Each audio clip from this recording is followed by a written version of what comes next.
District जो हम देख रहे हैं वो है सोलन। सोलन का जिले के रूप में गठन कब हुआ था? 1 सितंबर 1972 को। 1 सितंबर 1972 को सोलन का जिले के रूप में गठन हुआ है। 1 सितंबर 1972 को। जिला मुख्यालय सोलन का सोलन में है और जनसंख्या घनत्व सोलन का है 300। जनसंख्या घनत्व सोलन का है 300।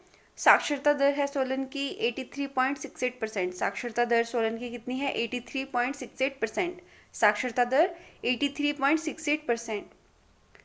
और शिशु लिंग अनुपात है सोलन का 899। शिशु लिंग अनुपात 899। क्षेत्रफल जो है सोलन का वो है 1936 1936 1936 वर्ग किलोमीटर या स्क्वायर किलोमीटर। और ये हिमाचल के क्षेत्रफल का कितना परसेंट है? 3.40%। 3.40%। सोलन का क्षेत्रफल है 1936 स्क्वायर किलोमीटर और साथ ही हिमाचल के क्षेत्रफल का कितना परसेंट है? 3.40%। सोलन का लिंग अनुपात है 880 सोलन का लिंग अनुपात है। सोलन का लिंग अनुपात कितना है? 880। दशकीय वृद्धि दर कितनी है सोलन की? 15.93%। 15.93% दशकीय वृद्धि दर है सोलन की। दशकीय वृद्धि दर कितनी है? 15.93%। सोलन में विधानसभा क्षेत्र कितने हैं? 5 विधानसभा क्षेत्र है सोलन में। सोलन की ज्योग्राफी से रिलेटेड कुछ फैक्ट देखते हैं। तो बोला गया है कि जो सोलन है वहाँ पर घाटियाँ कौन कौन सी हैं? सोलन जिले में जो सोलन तहसील है वहाँ पर सप्रून घाटी है और नालागढ़ तहसील में दून घाटी है। उसके बाद अर्की तहसील में कुनिहार घाटी है और दून घाटी इस जिले की सबसे उपजाऊ घाटी है। दून घाटी इस जिले की सबसे उपजाऊ घाटी है। तो सोलन में कौन कौन सी घाटी हैं? सप्रून घाटी जो मेन सोलन तहसील में है। फिर दून घाटी नालागढ़ तहसील में है। याद रखिएगा दून घाटी कहाँ पर है? नालागढ़ तहसील में। दून घाटी नालागढ़ तहसील में है। और कुनिहार घाटी कहाँ पर है? अर्की तहसील में। कुनिहार घाटी अर्की तहसील में है। कुनिहार घाटी कहाँ पर है? अर्की तहसील में। और दून घाटी सोलन जिले की सबसे उपजाऊ घाटी है। दून घाटी सोलन जिले की सबसे उपजाऊ घाटी है। कौन सी? दून घाटी। नेक्स्ट सोलन की नदियों के बारे में अगर बात करें तो सोलन जिले में यमुना की सहायक नदी असनी और सतलुज की सहायक नदी गंभर, डबार, कुठार और कियार हैं। तो सोलन में यमुना की सहायक नदी कौन सी है? असनी। सोलन में यमुना की जो सहायक नदी है वो असनी और सतलुज की सहायक नदी गंभर, डबार, कुठार और कियार। जो गंभर है और डबार, कुठार और कियार। गंभर, डबार, कुठार और कियार। गंभर, डबार, कुठार और कियार ये क्या है? ये सतलुज की सहायक नदियां हैं सोलन में। तो सोलन में हमने क्या पढ़ा कि यमुना की सहायक नदी कौन सी है? असनी। सोलन में यमुना की सहायक नदी असनी और सतलुज की सहायक नदियां हैं सोलन में गंभर, डबार, कुठार और कियार। गंभर, डबार, कुठार और कियार सतलुज की सहायक नदियां हैं सोलन में। कसोल घग्गर की सहायक नदी है। कसोल किसकी सहायक नदी है? घग्गर की। कसोल घग्गर की या कोसल जो है घग्गर की सहायक नदी है। कोसल किसकी? घग्गर की सहायक नदी है। कोसल है ये, है ना? तो कोसल जो है घग्गर की सहायक नदी है। सिरसा नदी नालागढ़ उपमंडल में है। सिरसा नदी कहाँ पर है? नालागढ़ उपमंडल में है। तो हमने पढ़ा जो सोलन है वहाँ पर यमुना की सहायक नदी कौन सी है? असनी। सोलन में यमुना की सहायक नदी है असनी और सोलन में सतलुज की सहायक नदियां हैं गंभर, डबार, कुठार और कियार। सतलुज की सहायक नदियां सोलन में कौन सी हैं? गंभर, डबार, कुठार और कियार। घग्गर की सहायक नदी कौन सी है सोलन में? कोसल। ठीक है, घग्गर की सहायक नदी है कोसल। घग्गर की सहायक नदी कौन सी है? कोसल है सोलन में। घग्गर की जो सहायक नदी है सोलन में वो है कोसल। और सिरसा नदी नालागढ़ उपमंडल में स्थित है। सिरसा नदी कहाँ पर है? नालागढ़ उपमंडल में स्थित है। सिरसा नदी नालागढ़ उपमंडल में स्थित है। आगे देखते हैं सोलन के इतिहास से रिलेटेड कुछ फैक्ट्स। तो बोला गया है कि सोलन जिला शिमला पहाड़ी की रियासतों का हिस्सा है। जो सोलन है वो किसका हिस्सा है? शिमला पहाड़ी की जो रियासतें थी उसका हिस्सा है, जिसमें जो शिमला पहाड़ी रियासत थी उसमें बाघल 120 वर्ग किलोमीटर और महलोग 49 वर्ग किलोमीटर, भगाट 33 वर्ग किलोमीटर, कुठाड़ 21 वर्ग किलोमीटर और मांगल 14 वर्ग किलोमीटर, कुनिहार 7 वर्ग किलोमीटर और बेजा 5 वर्ग किलोमीटर शामिल है। मतलब जो सोलन है शिमला पहाड़ी की रियासतों का हिस्सा, तो सोलन में कौन कौन सी रियासतें हैं वो शामिल हुई हैं? बाघल, महलोग, बघाट, कुठाड़, मांगल, कुनिहार और बेजा। तो सोलन किन सब से मिलकर बना है?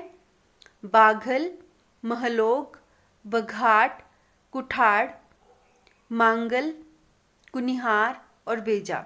इन 7 पहाड़ी रियासतों को मिलाकर जो 15 अप्रैल 1948 में सोलन और अर्की तहसील का गठन किया गया, जो कि महासू की तहसीलें थी। तो क्या हुआ था कि जो शिमला पहाड़ी की रियासतें थी, बाघल, महलोग, बघाट, कुठाड़, मांगल, कुनिहार और बेजा, इन 7 पहाड़ी रियासतों को मिलाकर क्या किया गया था? 15 अप्रैल 1948 में सोलन और अर्की तहसील का गठन किया गया था। सोलन और अर्की तहसील का गठन किया गया था। तो सोलन और अर्की तहसील बनाई गई थी इन 7 पहाड़ी रियासतों को मिलाकर। कब बनाई गई थी? 15 अप्रैल 1948 में। 15 अप्रैल 1948 को इन 7 रियासतों को मिलाकर कौन सी 7 रियासतें? बाघल, महलोग, बघाट, कुठाड़, मांगल, कुनिहार, बेजा। बाघल, महलोग, बघाट, कुठाड़, मांगल, कुनिहार और बेजा, इन 7 पहाड़ी रियासतों को मिलाकर क्या किया गया? 15 अप्रैल 1948 में सोलन और अर्की तहसील का गठन किया गया। और ये जो सोलन और अर्की तहसील थी, ये किसकी तहसीलें थी? महासू जिले की तहसीलें थी। महासू जिले की तहसीलें थी। बोला गया है इन 7 पहाड़ी रियासतों के अलावा हिंडूर नालागढ़ जो है 276 वर्ग मीटर जो रियासत है उसको 1966 में हिमाचल प्रदेश में शामिल किया गया था और शिमला की तहसील के रूप में, और 1972 में सोलन जिले में मिलाया गया। तो देखो 7 पहाड़ी रियासतें तो थी ही पहले से, जिससे सोलन और अर्की तहसील बनाई गई थी। और ये सोलन और अर्की तहसील किसकी? महासू जिले की तहसीलें थी। लेकिन इन 7 पहाड़ी रियासतों के अलावा क्या था कि जो हिंडूर था, हिंडूर नालागढ़ जो था उसको, जो कि 276 वर्ग मील का था, हिंडूर नालागढ़ 276 वर्ग मील, इसको 1966 में हिमाचल प्रदेश में शामिल किया गया था। हिंडूर नालागढ़ को कब शामिल किया गया था हिमाचल प्रदेश में? हिंडूर नालागढ़ को 1966 में हिमाचल में शामिल किया गया था। लेकिन तब ये क्या था? शिमला की तहसील थी। शिमला की तहसील के रूप में से 1966 में हिंडूर नालागढ़ को शामिल किया गया था। लेकिन जब 1972 में क्या होता है, जब सोलन जिला बनता है तो हिंडूर नालागढ़ को भी सोलन जिले में शामिल किया जाता है। हिंडूर रियासत को छोड़कर बाकी सभी 7 रियासतें 1790 तक बिलासपुर रियासत को वार्षिक कर देती थी। इम्पॉर्टेंट फैक्ट है, क्योंकि हिंडूर रियासत वैसे भी बाद में शामिल की गई थी हिमाचल प्रदेश में 1966 में। उससे पहले हिंडूर हिमाचल प्रदेश का हिस्सा नहीं था। तो तभी बोला गया कि हिंडूर रियासत को छोड़कर बाकी जो 7 रियासतें थी, जो कि कौन सी थी? बाघल, महलोग, बघाट, कुठाड़, मांगल, कुनिहार और बेजा, ये 7 रियासतें 1790 तक बिलासपुर रियासत को वार्षिक कर देती थी। 1790 तक 7 रियासतें जो हैं जिनसे सोलन बना है, जो 7 रियासतें जिनसे सोलन बना है, वो 7 रियासतें 1790 तक बिलासपुर रियासत को वार्षिक कर देती थी। मंगल रियासत तो 1790 के बाद भी वार्षिक लगान बिलासपुर राज्य को देती थी।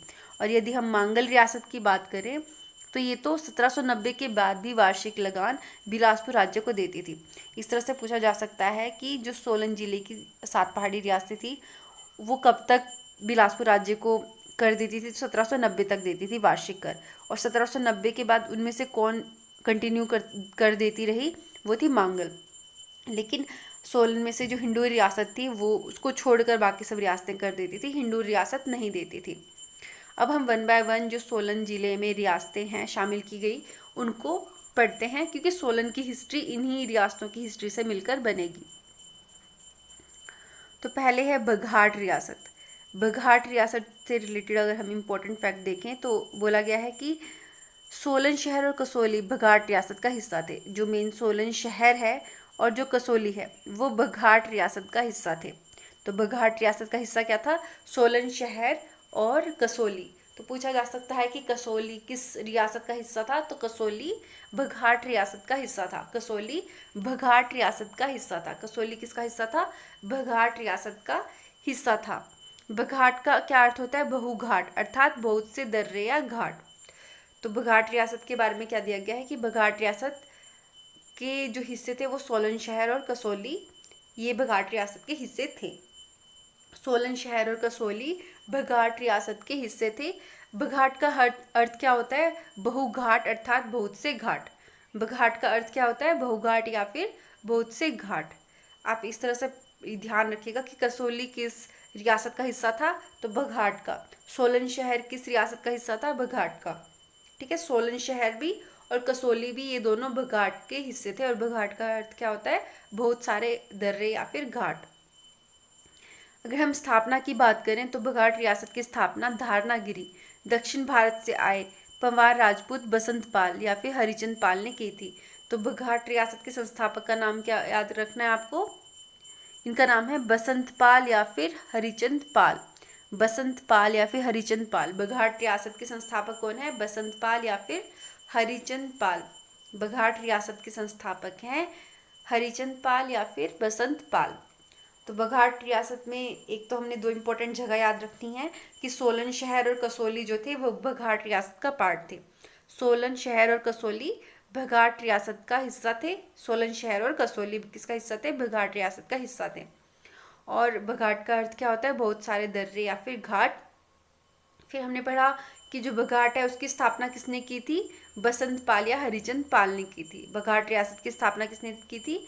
बसंत पाल या फिर हरिचंद पाल ने की थी। और जो हरिचंद पाल या बसंत पाल थे ये कहाँ के थे? ये धारनागिरी दक्षिण भारत से आए पवार राजपूत थे।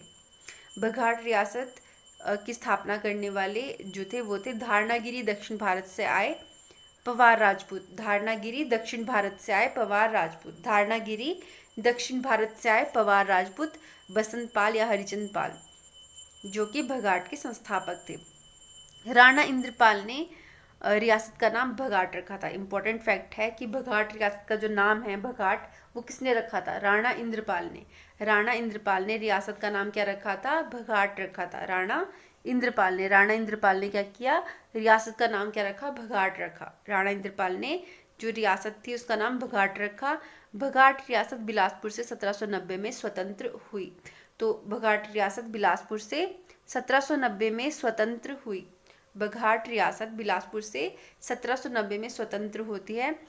और राणा महेंद्र सिंह बघाट रियासत का पहला स्वतंत्र शासक बना।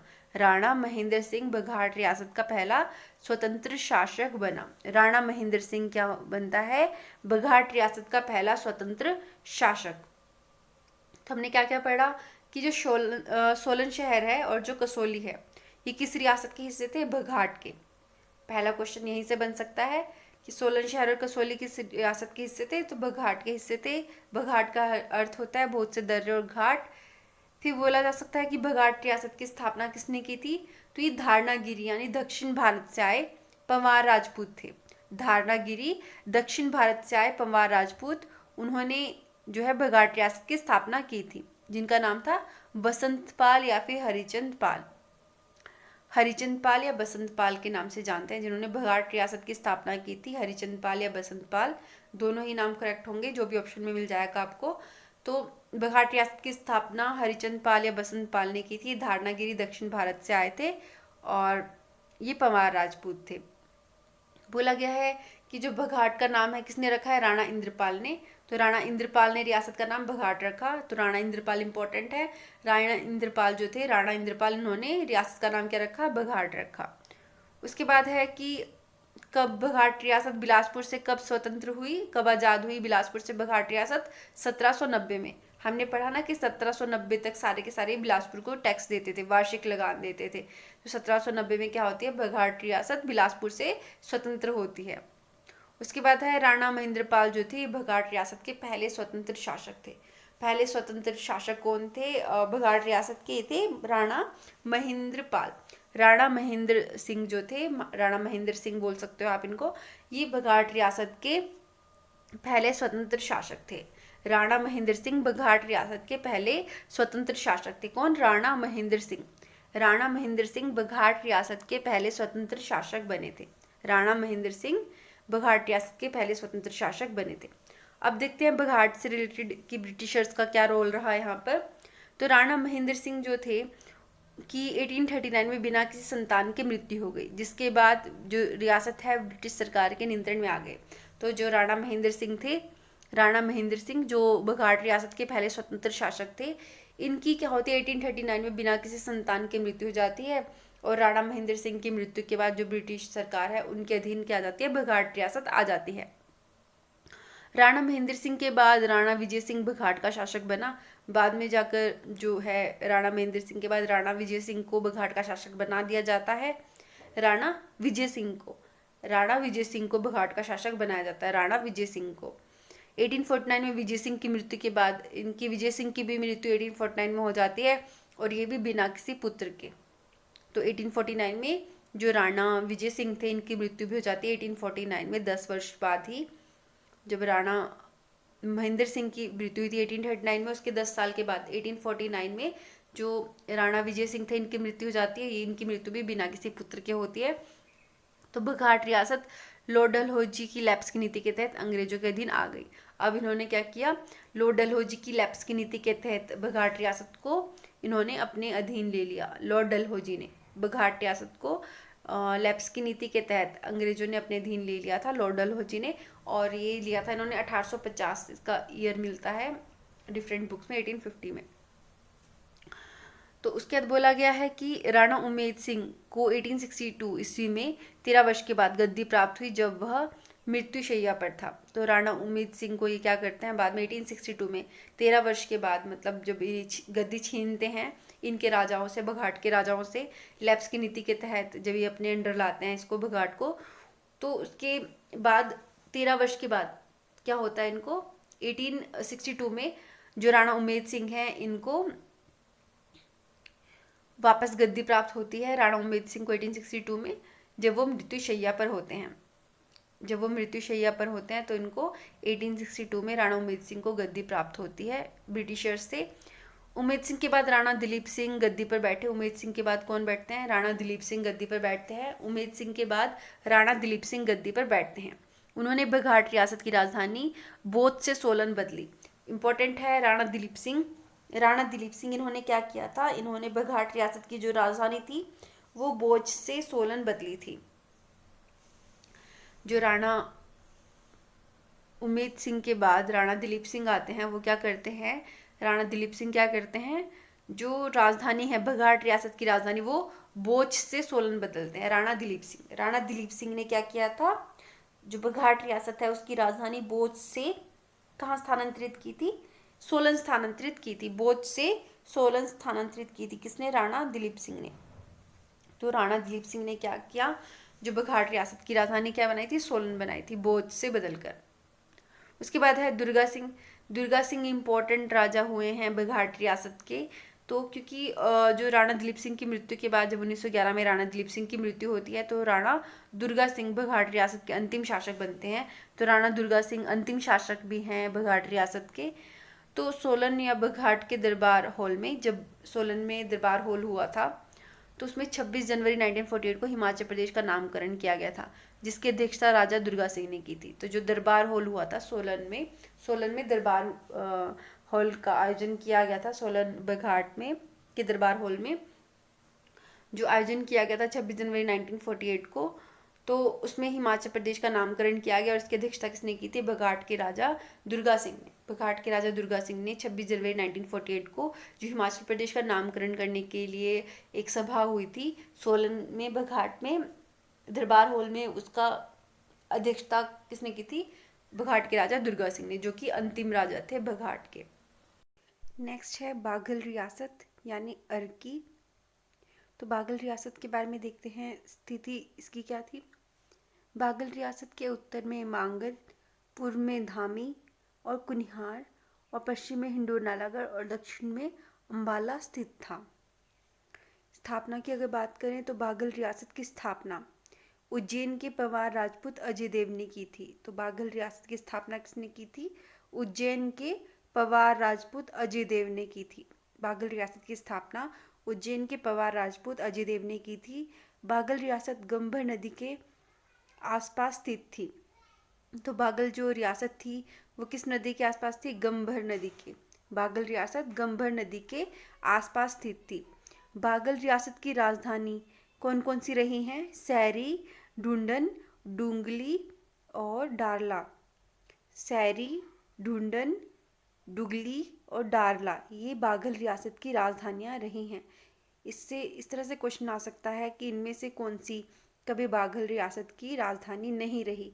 तो इनमें से 3 ऑप्शन इनमें से आएंगे और एक कोई और ऑप्शन होगा जो कभी राजधानी नहीं रही होगी। तो आपको याद रखना है कि जो सैरी है, ढूंढन, डुगली और डारला, ये बाघल रियासत की राजधानियां रही हैं। सैरी, ढूंढन, डुगली और डारला। राणा सभाचंद की बात करते हैं। ये बाघल रियासत के इम्पोर्टेंट राजाओं में से एक हैं, राणा सभाचंद। राणा सभाचंद ने 1643 में अर्की को बाघल रियासत की राजधानी बनाया। इम्पोर्टेंट क्वेश्चन है कि अर्की को बाघल की राजधानी किसने बनाया? तो अर्की को बाघल रियासत की राजधानी राणा सभाचंद ने बनाया। राणा सभाचंद ने अर्की को बाघल की राजधानी किस वर्ष बनाया था? 1643 में। राणा सभाचंद ने 1643 में अर्की को बाघल रियासत की राजधानी बनाया। इन्हें बाघल रियासत का पहला शासक माना जाता है। तो राणा सभाचंद को बाघल रियासत का पहला शासक माना जाता है। अर्की शहर राणा सभाचंद ने स्थापित किया था। तो अर्की शहर के बारे में बात करें तो राणा सभाचंद ने स्थापित किया था। अर्की शहर राणा सभाचंद ने स्थापित किया था। कौन सा? अर्की शहर राणा सभाचंद ने स्थापित किया था। तो राणा सभाचंद जो हैं बाघल रियासत के और अर्की से रिलेटेड इम्पोर्टेंट राजा हैं। इनके बारे में हमने देख लिया कि इन्होंने अर्की को बाघल रियासत की राजधानी कब बनाया? 1643 में। और इनको पहला शासक माना जाता है बाघल रियासत का। साथ ही जो अर्की शहर है वो भी राणा सभाचंद ने स्थापित किया है। अर्की शहर भी राणा सभाचंद ने स्थापित किया है। गोरखा आक्रमण, तो राणा जगत सिंह, जब राणा जगत सिंह थे यहाँ का राजा, बाघल के राजा, उस समय उनके शासनकाल में गोरखों का आक्रमण हुआ है। राणा जगत सिंह के शासनकाल में। राणा जगत सिंह इम्पोर्टेंट नाम है राणा जगत सिंह का, क्योंकि इनके शासनकाल में गोरखा आक्रमण हुआ था। बाघल रियासत 1803 से 1815 ईस्वी तक गोरखों के नियंत्रण में रही। बाघल रियासत कब से कब तक गोरखों के नियंत्रण में रही है? 1803 से 1815 तक गोरखों के नियंत्रण में रही है बाघल रियासत। अर्की गोरखों का मुख्यालय था। तो अर्की को गोरखों ने अपना मुख्यालय बनाया था। राणा जगत सिंह के समय में गोरखों ने आक्रमण किया था। जब राणा जगत सिंह बाघल रियासत के शासक थे उस समय गोरखों ने आक्रमण किया। 1803 से लेकर 15 तक इन्होंने जो बाघल रियासत है उसको अपने कब्जे में रखा और अर्की को गोरखों ने अपना मुख्यालय बनाया। राणा जगत सिंह ने 7 वर्षों तक नालागढ़ रियासत में शरण ली, क्योंकि राणा जगत सिंह के समय में गोरखों ने आक्रमण कर लिया।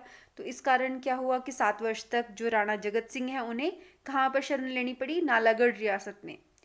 तो अर्की या फिर बाघल रियासत के जो शासक थे राणा जगत सिंह, इन्होंने गोरखों के आक्रमण के कारण 7 वर्षों तक नालागढ़ रियासत में शरण ली थी। ब्रिटिश सरकार ने 1815 में बाघल रियासत से गोरखों का नियंत्रण हटाया और संसार चंद के पुत्र अनिरुद्ध चंद ने सिख युद्ध के भय के से क्या किया था? राणा जगत सिंह के पुत्र के यहाँ शरण ली थी। तो जो संसार चंद के पुत्र थे अनिरुद्ध चंद, इन्होंने भी सिख युद्ध के भय से कहाँ शरण ली थी? राणा जगत सिंह के पुत्र के यहाँ शरण ली थी, यानी बाघल रियासत में इन्होंने शरण ली थी। बाघल रियासत में अनिरुद्ध चंद ने शरण ली थी। उसके बाद है ब्रिटिश सरकार से रिलेटेड कुछ चीज़ें। तो 1857 के विद्रोह में राणा किशन सिंह ने अंग्रेजों की सहायता की थी। तो बाघल के जो राजा थे राणा किशन सिंह बाघल के जो शासक थे, इन्होंने 1857 के विद्रोह में अंग्रेजों की सहायता की थी। तो इस तरह से क्वेश्चन आ सकता है कि बाघल रियासत के किस शासक ने 1857 के विद्रोह में अंग्रेजों की सहायता की थी? तो वो थे राणा किशन सिंह।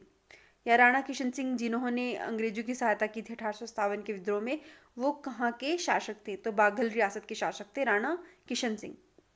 अंग्रेजों ने किशन सिंह को 1860 में राजा का खिताब दिया था। तो अंग्रेजों ने जो राणा किशन सिंह थे इनको कब राजा का खिताब दिया था? 1860 में। बाघल रियासत के जो राणा किशन सिंह थे, क्योंकि इन्होंने 1857 के विद्रोह में अंग्रेजों का साथ दिया था, इसलिए 1860 में क्या करते हैं, इनको राजा का खिताब दिया जाता है राणा किशन सिंह को। बाघल रियासत का अंतिम शासक कौन रहा है? राजेंद्र सिंह जो हैं वो बाघल रियासत का अंतिम शासक रहा है? बाघल रियासत का अंतिम शासक कौन रहा है? राजा राजेंद्र सिंह। बाघल रियासत के जगतगढ़ दुर्ग का आधुनिक नाम जतोग शिमला है। जो बाघल रियासत के ही जगतगढ़ दुर्ग का नाम आधुनिक क्या नाम है उसका? जतोग शिमला। तो इम्पॉर्टेंट है कि जो जगतगढ़ दुर्ग है जिसका आधुनिक नाम जतोग शिमला है वो कौन सी रियासत से संबंधित है? तो बाघल रियासत से। बाघल रियासत के जगतगढ़ जो दुर्ग था उसका आधुनिक नाम क्या है? जतोग शिमला।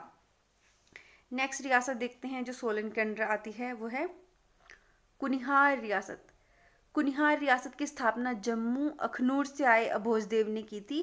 कब? 1154 में। तो 1154 ईस्वी में, 1154 ईस्वी में जम्मू अखनूर से आए अभोजदेव ने कुनिहार रियासत की स्थापना कब की थी?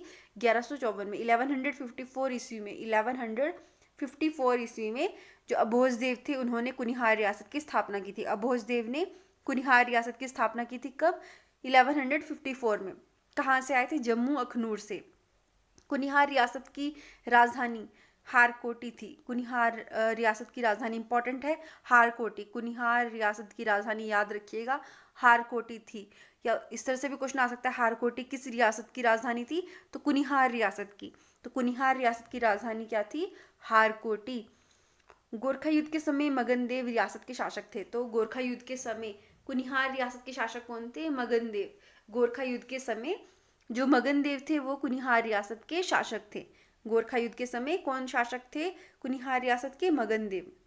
गोरखों के जाने के बाद ठाकुर मुंगरी दास रियासत के शासक बने।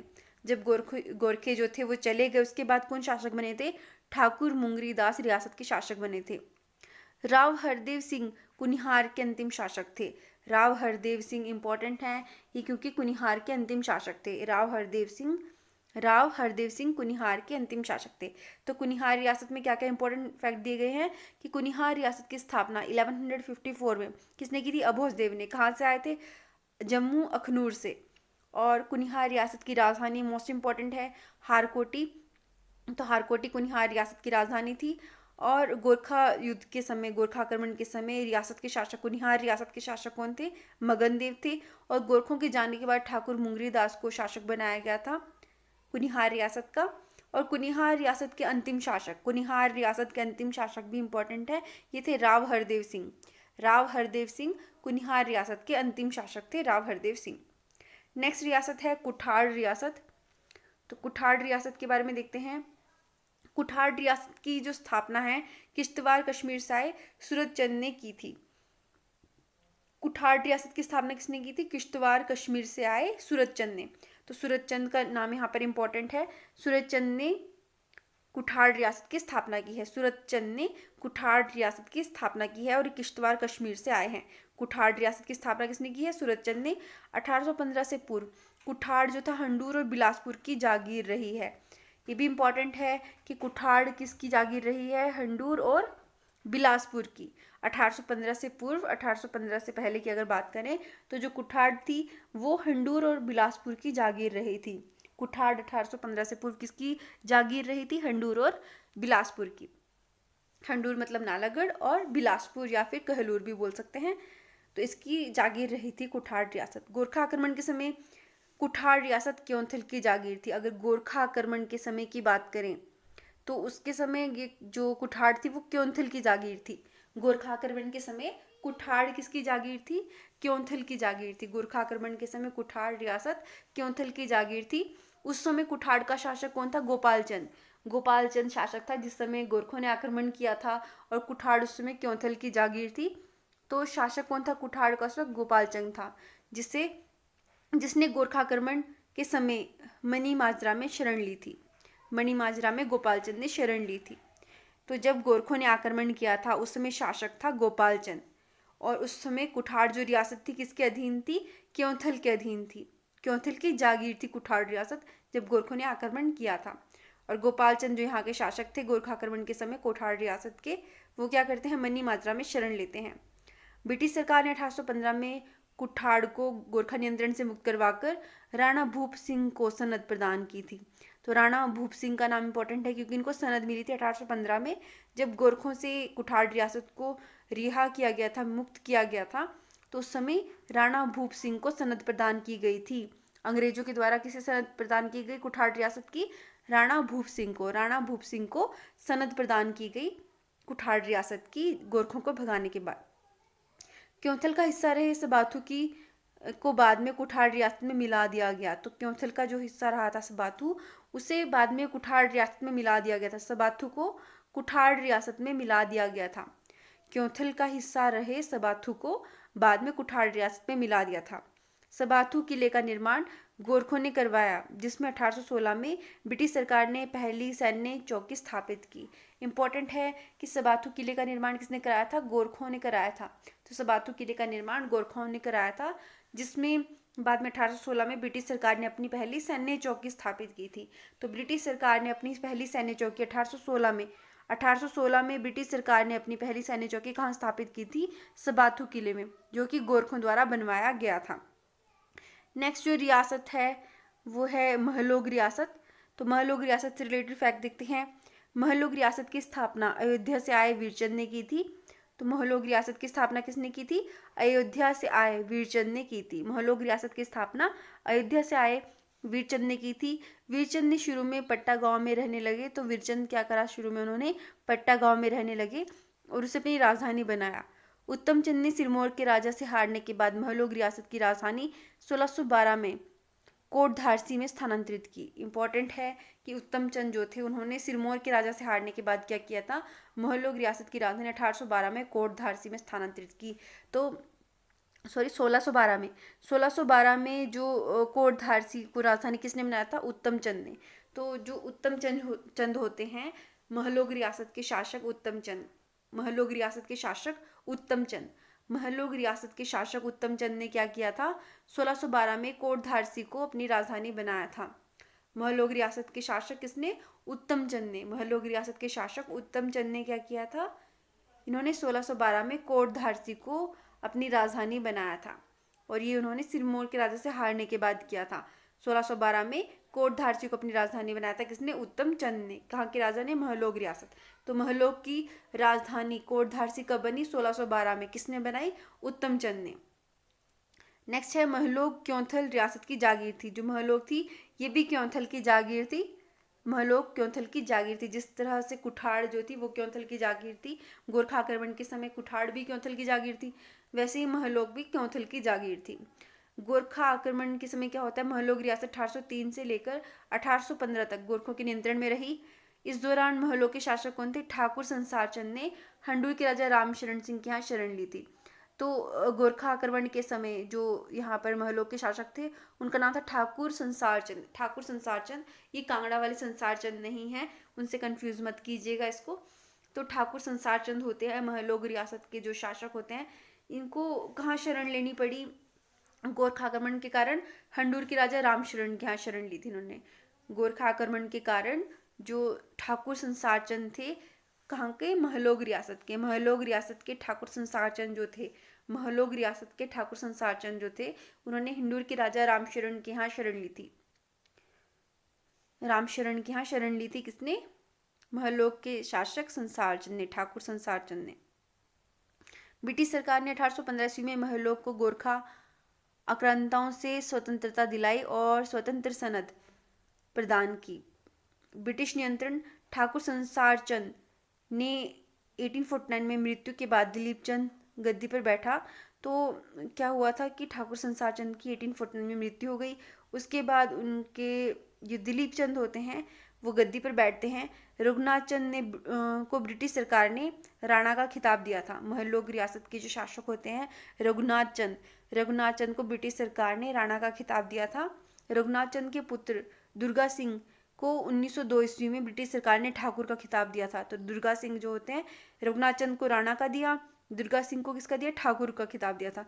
महलोग रियासत का अंतिम शासक कौन था? ठाकुर नरेंद्र चंद। इंपॉर्टेंट है, ठाकुर नरेंद्र चंद कौन सी रियासत के अंतिम शासक थे? ठाकुर नरेंद्र चंद थे महलोग रियासत के अंतिम शासक। महलोग रियासत के अंतिम शासक कौन थे? ठाकुर नरेंद्र चंद। ठाकुर नरेंद्र चंद महलोग रियासत के अंतिम शासक थे, ठाकुर नरेंद्र चंद। नेक्स्ट रियासत है बेजा रियासत। तो बेजा रियासत की स्थापना दिल्ली के जो तांवर राजा ढोलचंद ने की थी। तो ढोलचंद ने किसकी स्थापना की थी? बेजा रियासत की। ढोलचंद ने बेजा रियासत की स्थापना की थी। ढोलचंद ने बेजा रियासत की स्थापना की थी। जबकि दूसरी जनश्रुति के अनुसार बेजा रियासत की स्थापना ढोलचंद के 43वें वंशज गर्वचंद ने की थी। तो ढोलचंद या गर्वचंद को बोला जा सकता है कि बेजा रियासत के संस्थापक हैं। मेनली तो ढोलचंद का नाम आता है कि ढोलचंद ने बेजा रियासत की स्थापना की थी, और जनश्रुति के अनुसार ऐसा भी कहा जाता है कि ढोलचंद के जो 43वें वंशज थे जिनका नाम था गर्वचंद, उन्होंने बेजा रियासत की स्थापना की है।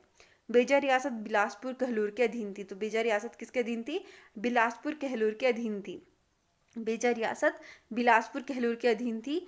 1790 में क्या होता है? हिंडूर द्वारा कहलूर को हराने के बाद बेजा रियासत स्वतंत्र हो गई। तो 1790 में जब हिंडूर जो रियासत है, नालागढ़ या हिंडूर, उसके द्वारा जब कहलूर को या बिलासपुर को बोल सकते हैं हरा दिया गया, तो उस वक्त क्या हुआ? बेजा रियासत स्वतंत्र हो गई। गोरखा आक्रमण। गोरखा आक्रमण के समय मानचंद बेजा रियासत के मुखिया थे। जब गोरखा आक्रमण हुआ उस समय बेजा रियासत के मुखिया कौन थे? मानचंद। तो मानचंद बेजा रियासत के मुखिया थे। गोरखा आक्रमण के समय मानचंद बेजा रियासत के मुखिया थे। 1815 ईस्वी में बेजा से गोरखा नियंत्रण हटने के बाद ठाकुर मानचंद को शासन सौंपा गया। तो 1815 में क्या होता है? जब बेजा से गोरखा नियंत्रण हटाने के बाद ठाकुर मानचंद को ही शासन सौंपा जाता है। उन्हें अंग्रेजों ने ठाकुर का खिताब दिया था। लक्ष्मीचंद बेजा रियासत के अंतिम शासक थे। तो लक्ष्मीचंद कहाँ के अंतिम शासक थे? बेजा रियासत के। बेजा रियासत के अंतिम शासक कौन थे? लक्ष्मीचंद। लक्ष्मीचंद बेजा रियासत के अंतिम शासक थे। लक्ष्मीचंद बेजा रियासत के अंतिम शासक थे। बेजा को सोलन तहसील में 15 अप्रैल 1948 को मिला दिया गया था। बेजा रियासत के अंतिम शासक कौन थे? लक्ष्मीचंद। लक्ष्मीचंद बेजा रियासत के अंतिम शासक थे। और बेजा को सोलन में कब मिला लिया गया था? सोलन तहसील में इसे मिलाया गया था 15 अप्रैल 1948 को। जो सोलन तहसील है उसमें बेजा को मिला लिया गया था। नेक्स्ट है मांगल। मांगल रियासत के बारे में देखते हैं। मांगल रियासत की स्थापना मारवाड़ राजस्थान से आए अत्रि राजपूत ने की थी। तो मांगल रियासत की स्थापना किसने की थी? मारवाड़ राजस्थान से जो आए थे अत्रि राजपूत ने की थी। मेरवाड़ राजस्थान से आए अत्रि राजपूत ने कहा की स्थापना की थी? मांगल रियासत की। मांगल बिलासपुर रियासत की जागीर थी। मांगल रियासत का नाम मंगल सिंह के नाम पर पड़ा। तो मांगल रियासत का नाम किसके नाम पर पड़ा? मंगल सिंह के नाम पर पड़ा। ब्रिटिश नियंत्रण की बात करें तो 1815 में गोरखा नियंत्रण से मुक्ति के बाद ब्रिटिश सरकार ने राणा बहादुर सिंह को स्वतंत्र सनद प्रदान की थी। तो राणा बहादुर सिंह को मांगल रियासत की सनद प्रदान की गई थी। राणा बहादुर सिंह को तो मांगल रियासत की सनद जो प्रदान की गई थी ब्रिटिशर्स के द्वारा गोरखों को भगाने के बाद जो स्वतंत्र सनद प्रदान की गई थी मांगल रियासत की, किसको दी गई थी? राणा बहादुर सिंह को। राणा शिव सिंह मांगल रियासत के अंतिम शासक थे। तो मांगल रियासत के अंतिम शासक कौन थे? राणा शिव सिंह। राणा शिव सिंह मांगल रियासत के अंतिम शासक थे। राणा शिव सिंह अंतिम शासक मांगल रियासत के। मांगल रियासत को भी 15 अप्रैल 1948 में अर्की तहसील में मिला दिया गया था। इसको अर्की तहसील में मिलाया गया था। अर्की तहसील में किसे मिलाया गया था? मांगल रियासत को। मांगल रियासत को अर्की तहसील में मिलाया गया था। इंपॉर्टेंट है कि अर्की तहसील में मिलाया गया था। इससे पहले 15 अप्रैल 1948 को मांगल रियासत को अर्की तहसील में मिलाया गया था। नेक्स्ट जो है सोलन के अंडर इंपॉर्टेंट रियासत वो है हिंडूर रियासत या नालागढ़। तो हिंडूर या नालागढ़ ये सोलन की इंपॉर्टेंट रियासतों में से एक है। इसके बारे में देखते हैं हिंडूर नालागढ़ के बारे में।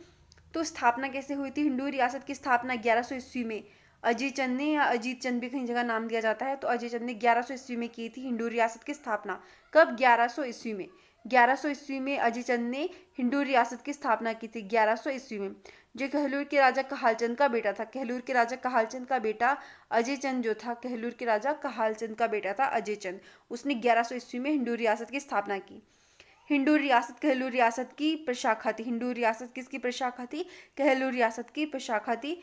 तैमूर आक्रमण 1398 में क्या हुआ था? तैमूरलंग ने जब भाट पर आक्रमण किया था 1398-99 में, 98-99 के बीच के जो पीरियड में उसने आक्रमण किया है, तो उस समय क्या किया? हिंडूर रियासत का राजा कौन था?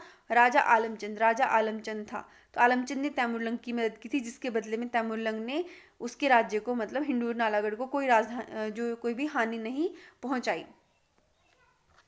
उसके बाद है राजा विक्रमचंद। हिंडूर के राजा विक्रमचंद जो थे उन्होंने नालागढ़ शहर की स्थापना की है। इंपॉर्टेंट है कि जो नालागढ़ शहर है उसकी स्थापना किसने की है? विक्रमचंद ने की है।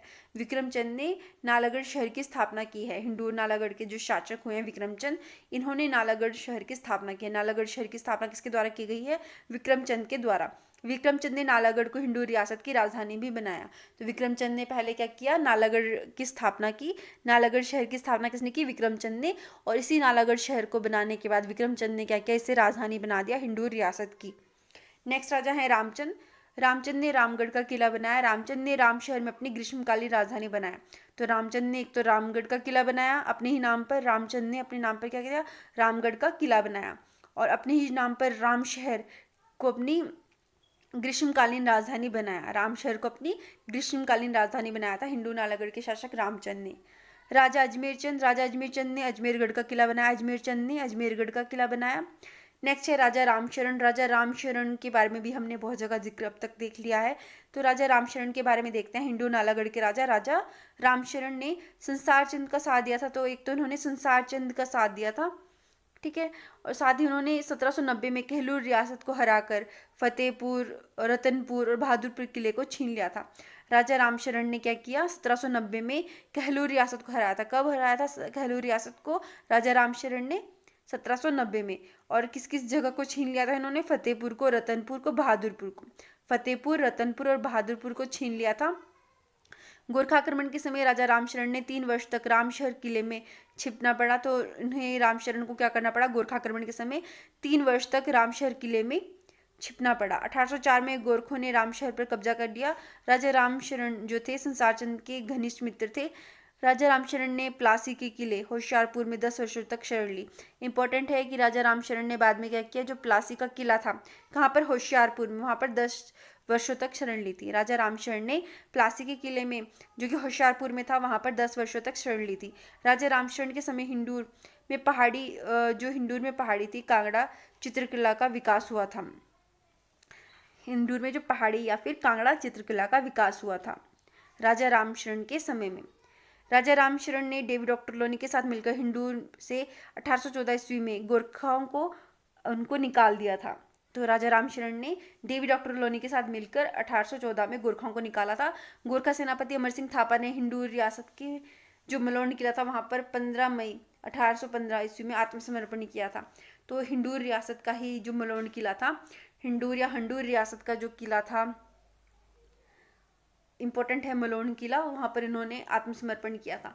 तो मलोन किला तो बहुत लोगों को पता ही होता है कि मलोन किले में अमर सिंह थापा ने ये क्या किया था? आत्मसमर्पण किया था। आपको ये भी ध्यान रखना है कि ये जो मलोन किला है कहाँ पड़ता है? ये हिंडूर रियासत में, हिंडूर नालागढ़ में जो मलोन किला पड़ता है वहाँ पर जो है अमर सिंह थापा ने आत्मसमर्पण कर दिया था 15 मई 1815 को। 15 मई 1815 को, 15 मई 1815 को इन्होंने आत्मसमर्पण किया है गोरखा अमर सिंह थापा ने।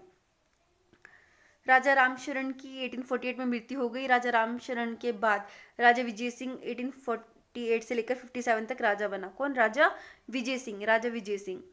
तो अंग्रेजों ने 1857 ईस्वी से 1860 तक नालागढ़ को अपने नियंत्रण में ले लिया। तो अंग्रेजों के नियंत्रण में नालागढ़ कब से कब तक रहा था? 1857 से 1860 तक। 1860 में अगर सिंह, 78 में ईश्वरी सिंह राजा बने। राजा सुरेंद्र सिंह के शासनकाल में नालागढ़ को पेप्सू पंजाब में मिला दिया गया। इंपॉर्टेंट है कि किसके काल में, किस राजा के काल में जो हिंदूर रियासत है उसको पेप्सू पंजाब में मिला दिया गया। नालागढ़ को पेप्सू पंजाब में कब मिलाया गया था? राजा सुरेंद्र सिंह के समय में। राजा सुरेंद्र सिंह इंपॉर्टेंट है। राजा सुरेंद्र सिंह जब नालागढ़ के राजा थे, जो राजा सुरेंद्र सिंह हैं, ये जब हिंदूर नालागढ़ के राजा थे, उनके समय में क्या किया गया था? नालागढ़ रियासत को पेप्सू पंजाब में मिला दिया गया। नालागढ़ की 1966 ईस्वी में हिमाचल प्रदेश में नालागढ़ को क्या किया गया? 1966 ईस्वी में हिमाचल प्रदेश में मिलाया गया, जो 1972 में सोलन जिले का हिस्सा बना। 1966 में हालांकि नालागढ़ जो है हिमाचल प्रदेश में मिल चुका था, लेकिन जो ये सोलन जिले का हिस्सा बना है वो कब बना है? 1972 में। तो सोलन से रिलेटेड सारी की सारी रियासतें थी जिनको मिलाकर सोलन जिले का गठन किया गया है। अगर हम अर्थव्यवस्था की बात करें तो इसमें जो इम्पोर्टेंट चीज़ें कुछ हैं वो देख लेते हैं।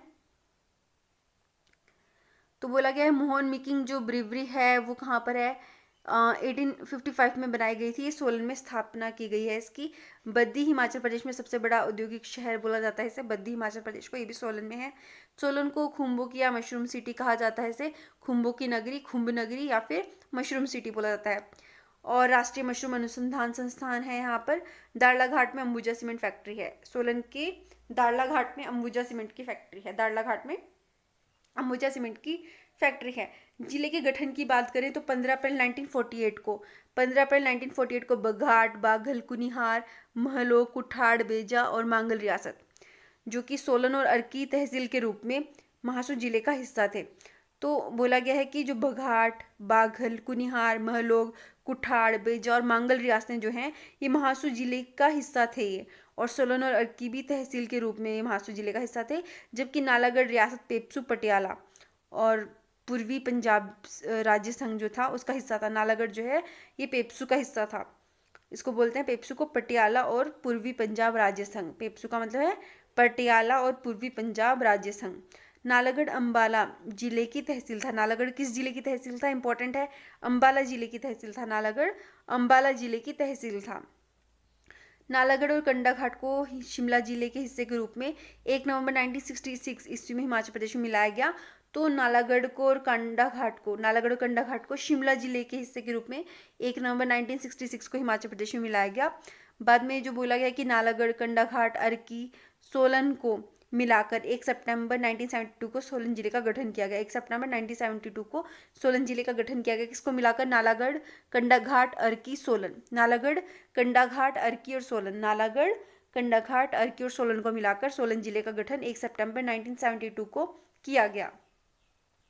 विविध में देखते हैं तो बोला गया है कि सोलन के अनीस विला में सलमान रुश्दी का घर है। इंपॉर्टेंट है कि अनीस विला है सोलन में, वहाँ पर क्या है? सलमान रुश्दी का घर है।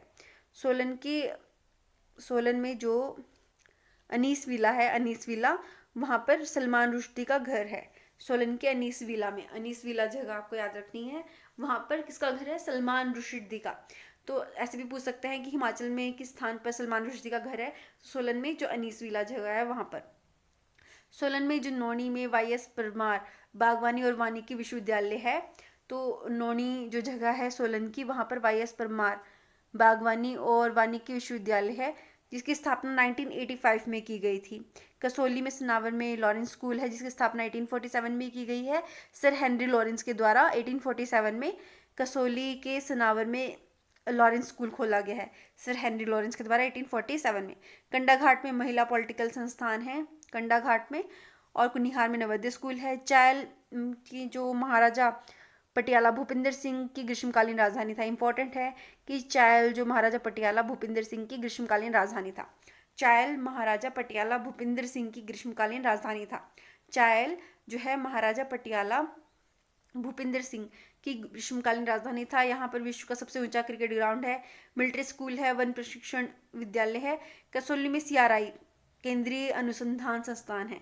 कसौली में केंद्रीय अनुसंधान संस्थान है, जहाँ पागल कुत्तों के काटने का जो टीका है वो बनाया जाता है केंद्रीय अनुसंधान संस्थान में। फिर है डगशाई महाराजा पटियाला की जागीर थी और सुबाथू में सेना की छावनी है। सोलन का नामकरण शुल्नी माता के नाम पर हुआ है, जिसका मंदिर सोलन में है। शुल्नी माता का हर वर्ष जून में सोलन में मेला लगता है इनके लिए। शुल्नी मेला हर वर्ष कहाँ लगता है? जून में, सोलन में। दाड़ला घाट, मजाठल, चायल और छिल्ली में वन्यजीव अभयारण्य है। कहाँ पर? दाड़ला घाट, मजाठल, चायल और शिल्ली में वन्यजीव अभयारण्य हैं। उसके बाद कुछ क्वेश्चन आंसर्स देखते हैं। तो हिंदू रियासत की स्थापना बिलासपुर के किस राजा ने की थी? अजय चंद ने या फिर अजीत चंद ने? अजय चंद या अजीत चंद ने जो है इन्होंने हिंदू रियासत की स्थापना की थी, और ये बिलासपुर के राजा थे। कहालचंद उनके बेटे थे ये। भूतपूर्व पटियाला रियासत की ग्रीष्मकालीन राजधानी क्या थी? चायल थी पटियाला रियासत की राजधानी। बाघल रियासत वर्तमान में किस जिले का हिस्सा है? तो बाघल रियासत वर्तमान में सोलन जिले का हिस्सा है। बाघल रियासत वर्तमान में सोलन जिले का हिस्सा है। निम्नलिखित में से मतलब बाघल, कुनिहार, मांगल, बुशहर में से बात की गई है। अर्की तहसील सोलन में नहीं पड़ती, तो बुशहर। तो इनमें से पूछा गया था कि कौन सी तहसील जो है, कौन सी रियासत जो है वो अर्की तहसील सोलन में नहीं पड़ती है, तो बुशहर जो है वो अर्की तहसील में नहीं पड़ती है। हिमाचल प्रदेश के किस शहर में सलमान रुश्दी का घर है? तो सोलन में। स्पाटू बरोटीवाला परमाणु कसौली नालागढ़ चायल अर्की धर्मपुर दून कंडाघाट किस जिले में है? सोलन में है। सारी की सारी जगहें। 1948 में पहले बघाट रियासत की राजधानी क्या थी? 1948 से पहले बघाट की राजधानी सोलन थी। 1948 से पहले हमने पढ़ लिया कि बघाट की राजधानी क्या थी? सोलन। और गोरखों ने हिंडूर नालागढ़ के किस शासक को होशियारपुर भगा 1803 में नालागढ़ पर कब्जा किया? तो रामशरण जो थे, रामशरण सिंह, उनको गोरखों ने भगा दिया था नालागढ़ से और होशियारपुर जाकर वो रहने लगे थे। 1803 में इस तरह से नालागढ़ पर कब्जा हो गया था गोरखों का। 1876 में नालागढ़ के लोगों ने किसके अत्याचारों के विरुद्ध विद्रोह किया था? तो गुलाम कादिर खां। गुलाम कादिर खां की जो अत्याचार थे उनके विरुद्ध 1877 में नालागढ़ के लोगों ने विद्रोह किया था। कुनिहार प्रजामंडल की स्थापना कब की गई थी? 1939 में कुनिहार प्रजामंडल की स्थापना की गई थी। अर्की तहसील किस जिले में स्थित है? सोलन में। अर्की तहसील किस जिले में स्थित है? सोलन में। उसके बाद देखते हैं अनीस विला सोलन किसकी पुश्तैनी घर है? सलमान रुश्दी का ये पुश्तैनी घर है। सोलन जिले के किस क्षेत्र को ब्रिटिश काल में छोटी विलायत मिनी इंग्लैंड कहा जाता था? इंपॉर्टेंट क्वेश्चन है। कुनिहार को ब्रिटिश काल में छोटी विलायत या मिनी इंग्लैंड कहा जाता था। कुनिहार को। बघाट रियासत के किस राजा ने 1924 से 1933 तक शिमला की पहाड़ी रियासतों के चुने हुए सदस्य के रूप में नरेंद्र मंडल में प्रतिनिधित्व किया था? दुर्गा सिंह ने। राणा दुर्गा सिंह ने 1924 से 33 तक पहाड़ी रियासतों के चुने हुए सदस्य के रूप में नरेंद्र मंडल में प्रतिनिधित्व किया था 1924 से 1933 तक। बरोग हिमाचल प्रदेश का एक पर्यटन स्थल कितनी ऊंचाई पर स्थित है? 1560 मीटर की ऊंचाई पर स्थित है। 1948 में पूर्व घाट रियासत की राजधानी क्या थी? तो सोलन थी राजधानी। बाघल रियासत सोलन जिले की जो बाघल रियासत थी वहाँ के आखिरी राजा कौन थे? बाघल के आखिरी राजा थे राजेंद्र सिंह। 1944 से 47। आगे देखते हैं किस राजा ने नालागढ़ को हिंडूर रियासत की राजधानी बनाया? तो राजा विक्रमचंद ने। राजा विक्रमचंद ने क्या किया? नालागढ़ को हिंडूर रियासत की राजधानी बनाया। राजा विक्रमचंद ने नालागढ़ को हिंडूर रियासत की राजधानी बनाया। नालागढ़ हिंडूर किस रियासत की शाखा थी? कहलूर की। नालागढ़ हिंडूर कहलूर रियासत की शाखा थी। हिंडूर के किस राजा ने कहलूर पर आक्रमण कर फतेहपुर, रतनपुर और बहादुरपुर के किलों पर कब्जा किया था? तो हिंडूर का कौन सा शासक था जिसने कहलूर पर आक्रमण किया था और फतेहपुर, रतनपुर और बहादुरपुर के किलों पर कब्जा किया था? वो थे हिंडूर के राजा रामशरण सिंह। आगे है सोलन स्थित सुप्रसिद्ध अनीस विला भवन का संबंध किससे है? तो सलमान रुश्दी से। राजा दुर्गा सिंह कौन सी रियासत के आखिरी राजा थे? तो बघाट रियासत के आखिरी राजा थे राजा दुर्गा सिंह। टिम्बर रेल दुर्घटना रोपवे किस स्थान पर हुई थी? तो टिम्बर रेल दुर्घटना जो रोपवे की दुर्घटना थी वो कहाँ हुई थी? परवाणु के निकट। नेक्स्ट है सोलन की राजधानी क्या थी? बघाट रियासत। सोलन किसकी राजधानी थी? सॉरी, बघाट रियासत की। तो सोलन राजधानी थी बघाट रियासत की। पूर्व राजवंशी राज्य बाघल और बघाट किस जिले के भाग थे? सोलन के। स्वतंत्रता से पूर्व पटियाला के महाराजा की ग्रीष्मकालीन राजधानी कहाँ थी? तो पटियाला के जो महाराजा थे उनकी ग्रीष्मकालीन राजधानी स्वतंत्रता से पहले चायल थी। सोलन जिला कब बना? 1 सितंबर 1972 को। निम्नलिखित देशी रियासतों में से कौन से वर्तमान सोलन जिले का भाग नहीं है? तो जो थरोच रियासत है ये वर्तमान में सोलन जिले का भाग नहीं है। राजा दुर्गा सिंह कहाँ के आखिरी शासक थे? तो राजा दुर्गा सिंह बघाट के आखिरी शासक थे। हिंडूर नालागढ़ रियासत की स्थापना किसने की थी? तो हिंडूर नालागढ़ रियासत की स्थापना अजय चंद या फिर अजीत चंद ने की थी। सोलन जिले की जनसंख्या वृद्धि दर कितनी है 2011 के अनुसार? तो ये थी 15.93%। 15.93%। सोलन जिले का लिंग अनुपात कितना है 2011 में? कितना था? 1880। सोलन जिले का क्षेत्रफल है 1936 वर्ग किलोमीटर। मांगल, बेजा, हिंडूर, बागल, बघाट, कुठार और महलोग वर्तमान में किस जिले का हिस्सा है? तो मांगल, बेजा, हंडूर, भांगल, बघाट, कुठार और महलोग वर्तमान में सोलन का हिस्सा है। कौन सी पूर्वकालीन पटियाला रियासत की ग्रीष्मकालीन राजधानी थी? तो पटियाला की ग्रीष्मकालीन राजधानी थी चायल। सोलन जिले की कितनी प्रतिशत जनसंख्या अनुसूचित जाति की थी? तो 2001 की बात की गई है यहाँ पर 28.90%। हिमाचल प्रदेश के किस स्थान पर महिला पॉलिटेक्निकल संस्थान स्थित है? तो कांडाघाट में है यह संस्थान। किस शहर को खुंभ नगरी के नाम से जाना जाता है? तो सोलन को खुंभ नगरी के नाम से जाना जाता है। आगे देखते हैं।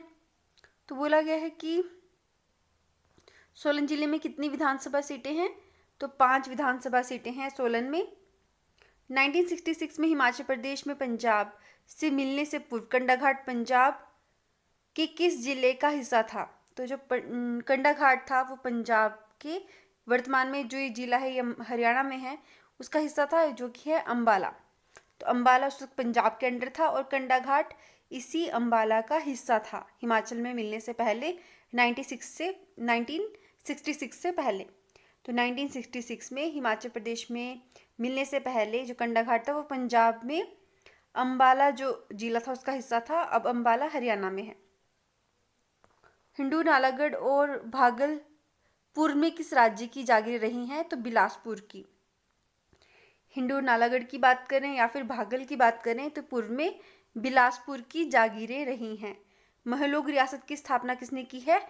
तो महलोग रियासत की स्थापना वीरचंद ने की है। महलोग रियासत की स्थापना किसने की है?